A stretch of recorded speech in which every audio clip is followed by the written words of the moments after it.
What you're about to see was filmed in front of a live audience of 400 people. What you're about to learn was kept from nearly all of them. Trump's hand came down on the armrest the moment Tom Hanks finished the sentence. Not a slam. A placement. Deliberate. Heavy. The kind of controlled impact that tells you the hand wanted to go somewhere else and was redirected at the last second. The cameras caught it. Every camera caught it. But to understand what Tom Hanks had just said and why it landed the way it did, you have to go back to 48 hours earlier, to a hotel conference room in Midtown Manhattan, and a document that nobody in that studio knew existed. This is the story that happened before the story everyone else told. 2 days before the taping, a researcher named David Ossie, who had worked in political media for 11 years, received a request from Hanks's team. The request was specific: pull every public statement Trump had made across any platform regarding the relationship between celebrity and accountability. Not policy statements, not official communications, personal statements, truth, social posts, rally remarks, interview quotes, in which Trump had articulated, in his own words, a position on what public figures owe the people watching them. The research brief was 6 lines long. The turnaround requested was 24 hours. Ossie delivered in 19. The document he produced was 31 pages. It contained 214 sourced quotes, each with a platform, a date, and a direct link to the original posting. At the top of page 1, he had highlighted 4 quotes in yellow. Not because they were the most inflammatory, they weren't, because they were the most precise. 4 quotes in which Trump had stated, with specific and unambiguous language, that a person in the public eye who knew something damaging and said nothing was not practicing discretion. They were practicing complicity. Trump had said this about journalists. He had said it about politicians. He had said it about former employees who signed NDAs and then stayed silent about what they had witnessed. He had said it 4 separate times in 4 separate contexts across 7 years. The wording varied. The position did not. Hanks read the 4 highlighted quotes the night before the taping. He read the document straight through once and then went back to those 4 pages. Then he closed the document and went to sleep. He arrived at the studio the following afternoon, carrying nothing. The studio was operating in its standard configuration that day. Nothing unusual in the lighting, nothing adjusted in the floor layout, no additional cameras beyond the 6-position setup that had been in place for 3 seasons. A production coordinator named Yemi Adeyemi, who had worked the show for 5 years, said later that the pre-show energy felt normal. She said Hanks had spent 20 minutes in the green room and declined both water and coffee, which she noted only because declining both was unusual. He sat with a book open in his lap for 18 minutes and read approximately 4 pages, which she could determine because she watched him turn the pages. He didn't appear to be thinking about anything in particular. Trump arrived at 6:44 p.m. The walk from the stage door to the guest chair was the particular walk of a man who has decided that every corridor he moves through exists primarily as a frame for his movement. Unhurried, wide in the shoulders, filling the available space with the practiced confidence of someone who has rehearsed this entrance so many times it has stopped feeling like a performance and started feeling like a natural law. He adjusted the knot of his tie while still in motion, both hands moving briefly to the collar and then falling away. A gesture so habitual it had ceased to be grooming and become instead a kind of punctuation, a period placed at the end of the walk to signal its completion. He found the guest chair, placed himself in it, and looked across the desk at Hanks with the flat, measuring gaze of a man taking the room's temperature and finding it satisfactory. "Tom," he said, "honestly, and I mean this, I didn't think you had the nerve. After West Point, after everything. I thought you were going to back down. I'm actually impressed you showed up." Hanks looked at him. His face had the quality of a clear sky. Not warm, not cold, simply open in a way that gave nothing away. Trump kept going. He said the entertainment industry had spent the better part of a decade using its platforms to conduct what he described as a sustained cultural prosecution of people who had done nothing wrong except win elections. He said Hollywood's political involvement was the most transparent form of relevance-seeking he had observed in his career, which was saying something given the environments he had operated in. He said Hanks, in particular, had built a second career in the last several years out of calibrated moral positioning, strategic outrage deployed at intervals carefully timed to his promotional schedules. He named 2 specific films. He named their box office performance.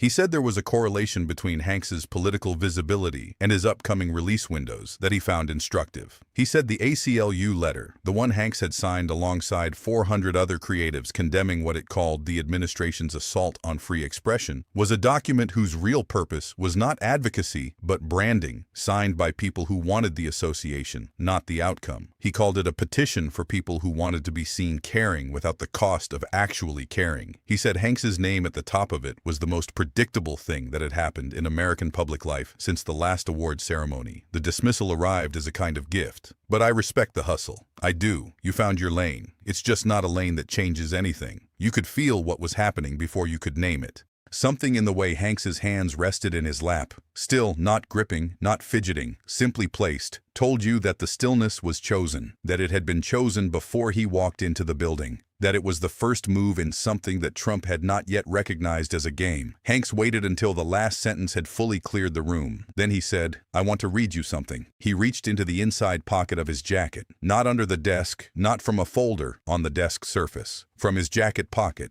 A single folded page, creased at the center, which he unfolded with two hands and set flat on the desk in front of him. "This is something you said," he said. March 2021, Truth Social. Quote, "Any person who knows something, who saw something, who was in the room, and they stay quiet. That's not loyalty. That's cowardice wearing loyalty's clothes." He looked up from the page. "You said that about a journalist who hadn't published information about a political opponent." He looked back at the page. Second quote, "Rally in Georgia, August 2022. You said, the people who saw it and said nothing, they're not innocent bystanders. They made a choice. Silence is a choice, and choices have consequences." He set the page down. "Those are your words," Hanks said, "not my characterization of your words." The words. The room was very quiet. Not the performed quiet of an audience waiting for a punchline, but the genuine quiet of 400 people who have recognized simultaneously that something has shifted in the room and are waiting to find out what it means.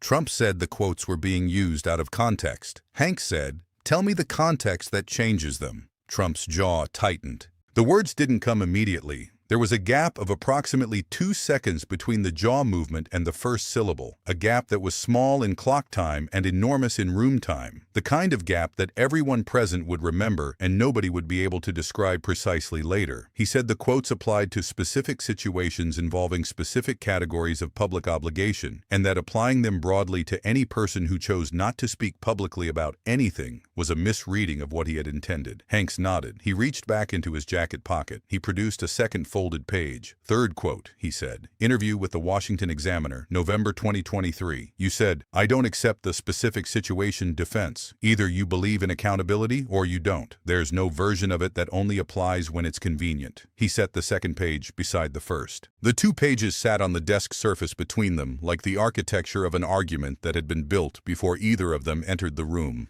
You could feel it, the weight of the thing. Trump had built it. Hanks had simply carried it in from outside and set it down where everyone could see it. "That's not my architecture," Hanks said. "That's yours. I just brought it into the building."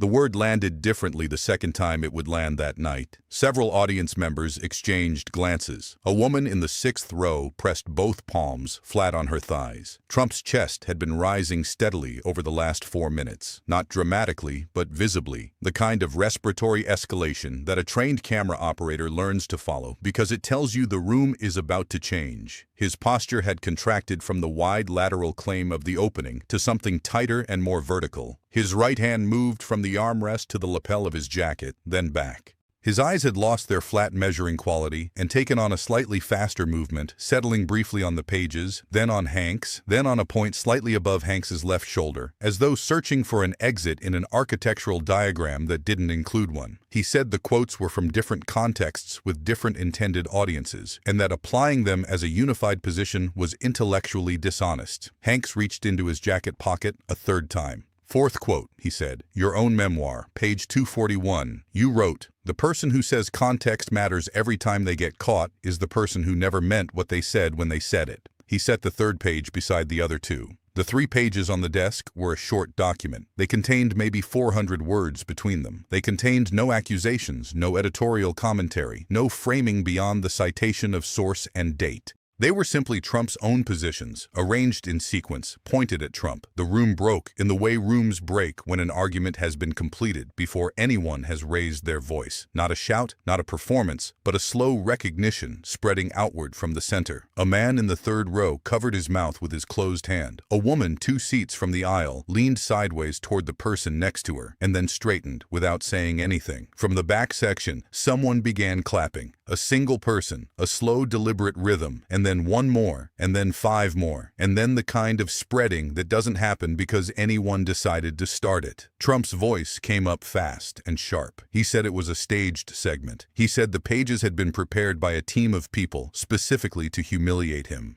He said this was exactly the pattern, the coordinated Hollywood machinery, the prepared materials, the friendly audience that he had been describing for years and that people were finally beginning to see clearly. He said Hanks's reputation as America's sweetheart was the most effective piece of political branding in modern entertainment, and that tonight was a reminder of exactly how it was deployed. His voice was higher than when he had entered the room. The word staged came back twice, in different sentences, wearing different grammatical clothing each time, but serving the same function, the function of a man who has lost the argument on the desk and is looking for a way to relocate it. Hanks waited until the sentence finished. "You wrote it," he said. "I read it. That's the architecture. And architecture doesn't change based on who's standing in the building when you point it out." Trump's mouth opened. The silence that followed was the kind that doesn't require duration to be complete. It was simply there, present and full, in the space between the open mouth and the words that didn't arrive. A camera held on his face, the jaw closed, the eyes settled, finally, on a point that was not Hanks and was not the pages and was not the audience, but was somewhere else entirely, some private calculation that the room was not party to and the camera could not follow. Hanks looked at the 3 pages. He did not look back up.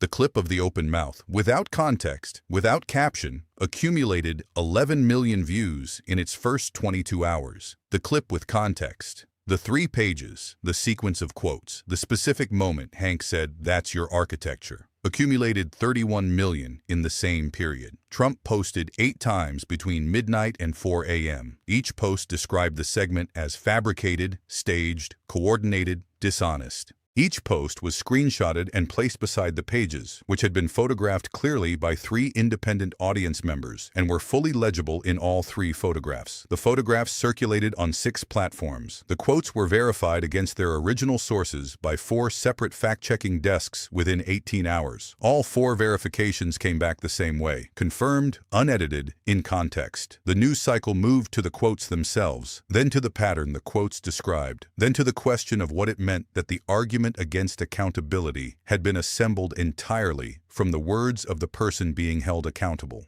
That question traveled further than the clip. It traveled into classrooms and editorial meetings and the kind of conversations that happen at kitchen tables when the television is off and people are trying to find language for something they've been watching for a long time without quite being able to name it. Some moments don't land because they're loud. They land because they're accurate. And accuracy, once it's in the room, is very difficult to remove. If this changed how you see power, hit subscribe. If it didn't, watch it again. The details you missed the first time are the ones that matter most. Notifications on. Next one drops soon.